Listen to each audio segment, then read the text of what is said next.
سورہ بنی اسرائیل کے شروع میں اللہ تعالیٰ نے نبی صلی اللہ علیہ وسلم کی معراج کا مختصر واقعہ بیان کیا ہے۔ سبحان الذی اسری بعبدہ، پاک ہے وہ ذات جو اپنے بندے کو رات کو لے گیا، لیلاً رات کے تھوڑے سے حصے میں، من المسجد الحرام الی المسجد الاقصی، مسجد حرام سے مسجد اقصی کی طرف، لنریہ من آیاتنا، تاکہ ہم ان کو دکھائیں اپنی نشانیاں، انہ هو السمیع البصیر، بے شک وہ سننے والا اور دیکھنے والا ہے۔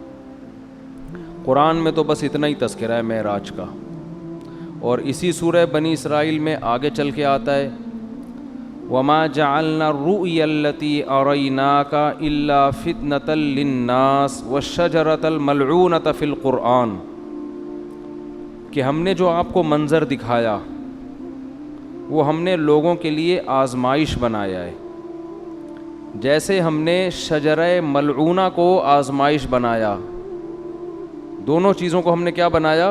آزمائش۔ تو قرآن میں بس اتنا تذکرہ ملتا ہے معراج کا، ایک تو سورہ بنی اسرائیل کے شروع میں پہلی آیت، اور ایک آگے جا کے 2-3 رکوع کے بعد۔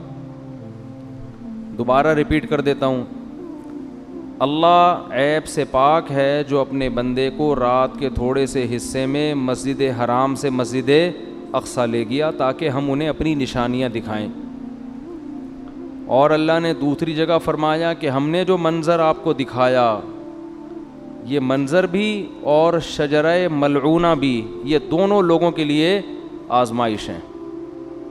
یہ بلب جل بجھ رہا ہے، اس سے کچھ نہیں ہوگا، بے فکر رہیں۔ یہ دونوں چیزیں لوگوں کے لیے آزمائش ہیں۔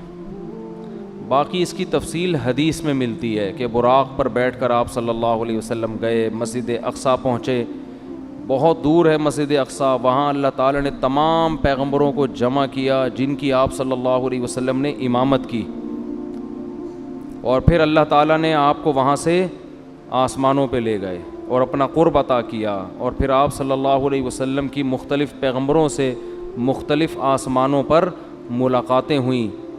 آپ کو معراج میں 50 نمازوں کا تحفہ دیا گیا، جو آہستہ آہستہ کم ہوتے ہوتے 5۔ اس سے پتہ چلتا ہے کہ بارگیننگ جو ہے نا، بارگیننگ یہ تو اللہ اس کے رسول کے درمیان میں بھی ہوئی ہے۔ لوگ کہتے ہیں جو ہم نے قیمت بول دی بس اسی پہ خرید لو، ایک زبان، ایسا نہیں ہوتا بھائی۔ بارگیننگ آپ نے بولنے پر کوئی گورنمنٹ کی طرف سے پابندی نہیں، آپ 1 کروڑ روپے بول دو، ہم تو کہیں گے نا بھائی یہ اتنے کی دو گے تو ٹھیک ہے، تھوڑا کم کر لو، تھوڑا کم کر لو۔ تو لچک ہونی چاہیے انسان کی طبیعت میں، یہ نہیں کہ بس ایک ہی زبان ہے جو بول دیا۔ اب اللہ نے 50 نمازیں دی تھیں، کم کرتے کرتے کتنی کر دیں؟ وہی 5۔ سوال پیدا ہوتا ہے جب 5 ہی کرنی تھی تو 50 کہنے کی ضرورت کیا تھی؟ یہ ایسا ہی ہے جیسے اللہ تعالیٰ قرآن میں بعض دفعہ مشکل احکام دیتے ہیں لیکن ابھی صحابہ نے عمل کیا نہیں ہوتا کہ اس کو منسوخ کر دیتے ہیں، ایسا بھی ہوا ہے قرآن میں۔ یہ بتانے کے لیے کہ اصل تو ہم یہ حکم دینا چاہتے تھے مگر تمہاری رعایت میں ہم اپنے حکم کو چینج کر رہے ہیں۔ اگر پہلے ہی حکم دیا جاتا نا آسان والا تو پتہ کیا چلتا کہ اللہ اصل کیا چاہتے تھے اور آسانی کر کے کیا چاہتے ہیں۔ تو اصل تو یہ تھا کہ اللہ چاہتے تھے ہم دن میں کتنی نمازیں پڑھیں؟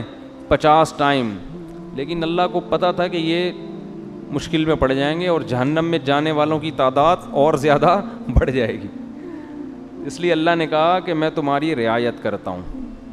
جیسے بیوہ عورت کو نکاح کے پیغام سے اللہ نے منع کیا، لیکن اللہ نے فرمایا اللہ کو پتہ ہے تم باز نہیں آؤ گے تو اشارتاً پیغام بھیج سکتے ہو، وہ اس زمانے کی بات ہے۔ تو اسی طرح قرآن میں آتا ہے کہ ہم حکم دے رہے ہیں کہ جب نبی کی محفل میں جاؤ تو پہلے کچھ صدقہ دیا کرو۔ پھر اللہ نے فرمایا ااشفقتم ان تقدموا بین یدی نجواکم صدقہ، تم ڈرتے ہو کہ ہر چیز میں پہلے صدقہ دینا پڑے گا، چلو معاف کیا، نہیں دو صدقہ، ٹھیک ہے نا۔ تو یہ قرآن کی عادت ہے، اس سے اللہ کی رحمت کا پتہ چلتا ہے، اور یہ بھی کہ اسلام کے احکام میں بھی اللہ نے ہمیں یہ بتایا ہے کہ میں بھی تمہاری طبیعت کا، تمہاری کمزوری کی رعایت کرتا ہوں۔ تو جب اللہ ہماری رعایت کر کے احکام دے رہا ہے تو ہمیں بھی اپنے ماتحتوں کا خیال بولو کرنا چاہیے. اللہ ہمیں بتاتا ہے کہ اصل تو میں یہ کہنا چاہتا ہوں, یہ چاہتا ہوں حکم ہو, لیکن تم نہیں عمل کر سکو گے, چلو یہ اس پر عمل کرو. تو جب اللہ انسانوں کی رعایت کرتا ہے تو انسانوں کو بھی چاہیے کہ وہ ایک دوسرے کی رعایت کرا کریں. اتنا بوجھ کسی پہ نہ ڈالیں کہ بس تیر کی طرح سیدھے چلو تم. ایسا نہیں ہو سکتا بھائی, انسان ٹیڑھا میڑھا ہے, آڑا ترچھا ہے, اس کو بالکل ہر چیز میں ایکوریٹ کرنے کی کوشش کریں گے نہ, کوئی بھی نہیں ہو سکتا. کوئی بھی کا مطلب مسجد کا امام بھی پورا سیدھا, نہ مفتی صاحب پورے سیدھے ہو سکتے ہیں, نہ مسجد کا امام ہو سکتا ہے, نہ کوئی بزرگ پورے ایکوریٹ ہو سکتے ہیں. لوگ کہتے ہیں مفتی صاحب نے اس دن بیان میں یہ بول دیا تھا, مفتی صاحب اس دن وہاں انڈا موڑ پہ بیٹھے ہوئے ٹانگ پہ ٹانگ رکھ کے چائے پی رہے تھے, یہ علماء کے بیٹھنے کا طریقہ نہیں ہوتا. اس دن مفتی صاحب نے کہہ دیا تھا بھاڑ میں جائے. چلتا ہے مارکیٹ میں سب.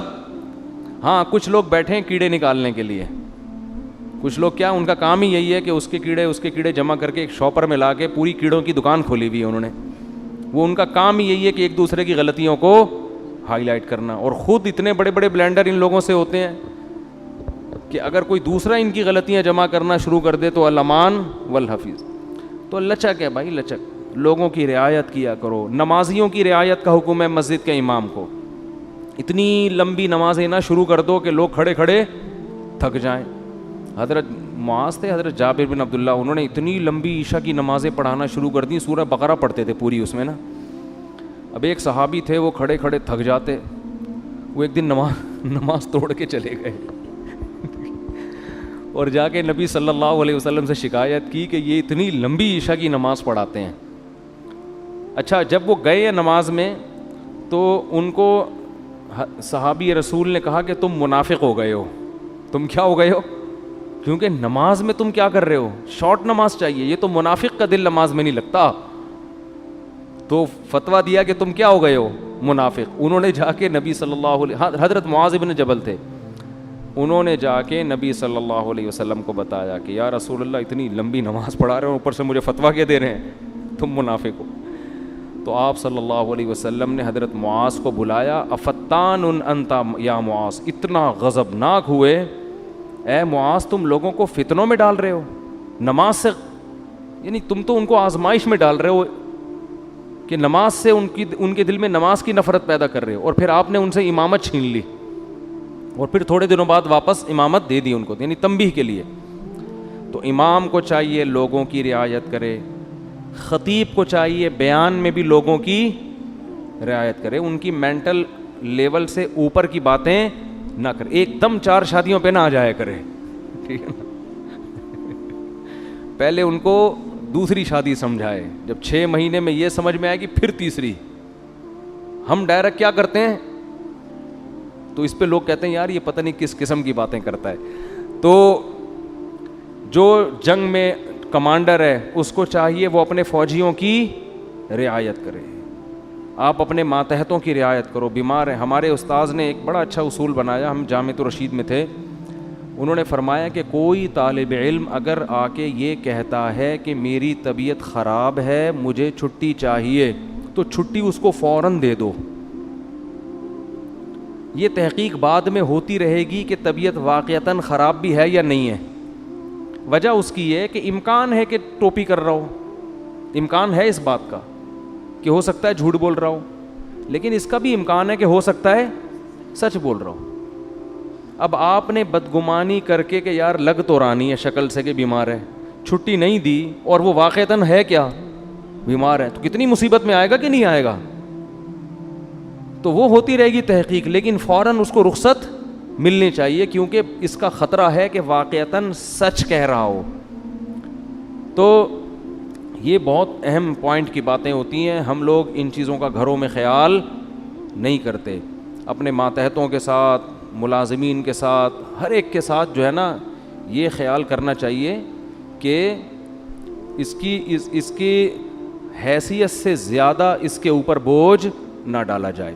خیر, اللہ تعالیٰ نے اپنے حبیب صلی اللہ علیہ وسلم کو رات میں بلایا تو میں یہ عرض کر رہا تھا کہ حدیث میں تفصیل بہت زیادہ ملتی ہے کہ آپ آسمانوں پر گئے. یوسف علیہ